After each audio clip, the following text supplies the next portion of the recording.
రొమ్ములో గడ్డ అనగానే వచ్చే ఆందోళన, ఆ భయం నాకు తెలుసు. చాలా సహజం అది. అందుకే ఈరోజు మనం ఆ గడ్డను కనుగొన్న దగ్గర్నుంచి దానికి సంబంధించిన పూర్తి నిర్ధారణ జరిగేంతవరకు ఆ ప్రయాణం ఎలా ఉంటుందో స్టెప్ బై స్టెప్ చాలా క్లియర్గా మాట్లాడుకుందాం. రొమ్ములో గడ్డ చూడగానే మనసులో ఫస్టొచ్చే ఆలోచన ఇదే. అయ్యో, ఇది క్యాన్సరేనా అని. ఆ భయం కలగడం చాలా అంటే చాలా నార్మల్. అయితే ఇక్కడ మనందరం గుర్తుంచుకోవాల్సిన ఒకే ఒక్క ముఖ్యమైన విషయం ఏంటంటే, కనిపించే ప్రతి గడ్డ క్యాన్సర్ కాదు. అవునండి, నేను మళ్ళీ చెప్తున్నా, ప్రతి గడ్డ క్యాన్సర్ కాదు. నిజానికి వాటిలో చాలా వరకు ప్రమాదం లేనివే ఉంటాయి.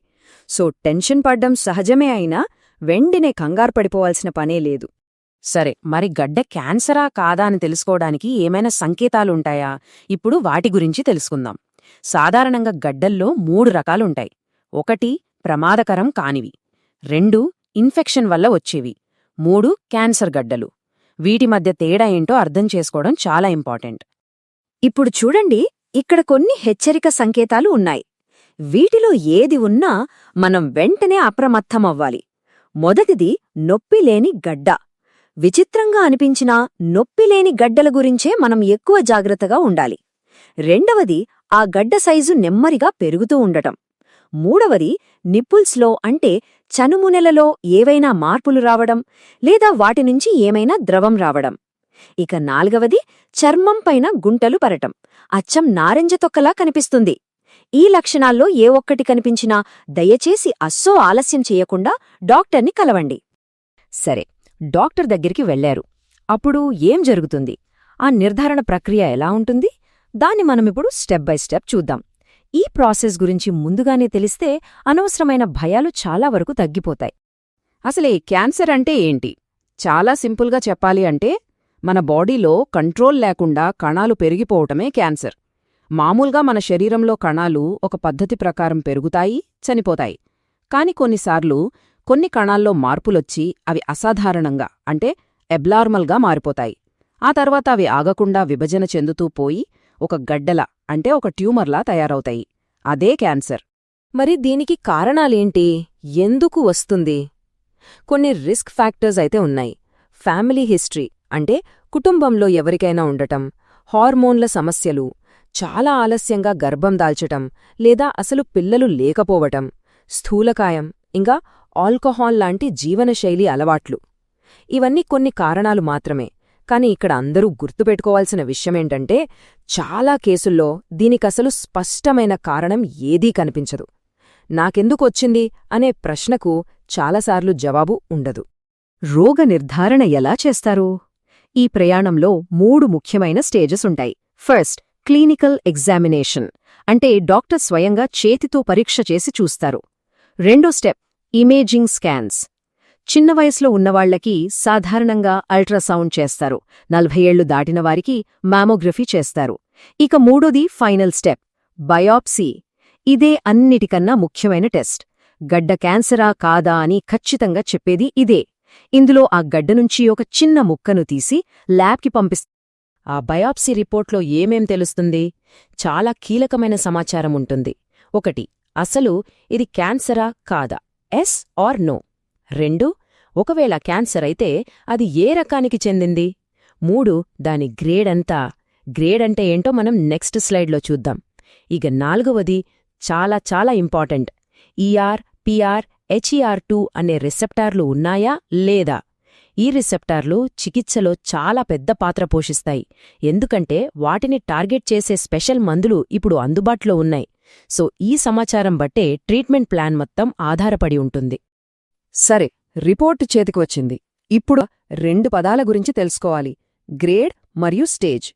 ఈ రెండింటి మీదే ట్రీట్మెంట్ ఎలా ఉండాలనేది ఆధారపడి ఉంటుంది. గ్రేడ్, స్టేజ్ ఈ 2 పదాలు వినగానే చాలామంది కన్ఫ్యూజ్ అవుతారు. కాని వీటి మధ్య తేడా చాలా సింపుల్. చూడండి, గ్రేడ్ అంటే క్యాన్సర్ యొక్క స్పీడ్, అంటే కణాలు ఎంత ఫాస్ట్గా పెరుగుతున్నాయో చెప్పేది గ్రేడ్. అదే స్టేజ్ అంటే క్యాన్సర్ యొక్క స్ప్రెడ్, అంటే అది శరీరంలో ఎంత దూరం పాకిందో చెప్పేది స్టేజ్. సింపుల్ కదా, స్పీడ్ వర్సెస్ స్ప్రెడ్. ఇప్పుడు గ్రేడ్ గురించి ఇంకాస్త డీటెయిల్డ్గా చూద్దాం. గ్రేడ్ 1 అంటే కణాల పెరుగుదల చాలా నెమ్మదిగా ఉంది, స్లో అన్నమాట. గ్రేడ్ 2 అంటే మధ్యస్థ వేగంతో, అంటే మోడరేట్ స్పీడ్తో పెరుగుతున్నాయి. ఇక గ్రేడ్ 3 అంటే కణాలు చాలా వేగంగా, దూకుడుగా పెరుగుతున్నాయి అని అర్థం. అంటే ఇది కొంచెం అగ్రెసివ్ అని చెప్పొచ్చు. అలాగే స్టేజ్ అనేది క్యాన్సర్ వ్యాప్తిని బట్టి ఉంటుంది. స్టేజ్ 1 అంటే గడ్డ చాలా చిన్నదిగా, అది పుట్టిన చోటే ఉంది. స్టేజ్ 2 అంటే అక్కడి నుంచి పక్కనే ఉన్న టిష్యూస్కి కొంచెం పాకింది.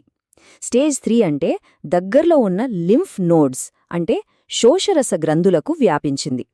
ఇక స్టేజ్ 4 అంటే రొమ్ము నుంచి బయల్దేరి శరీరంలోని ఇతర భాగాలకు, అంటే ఊపిరితిత్తులు, లివర్ లేదా ఎముకలు లాంటి దూర ప్రదేశాలకు వ్యాపించింది అని అర్థం.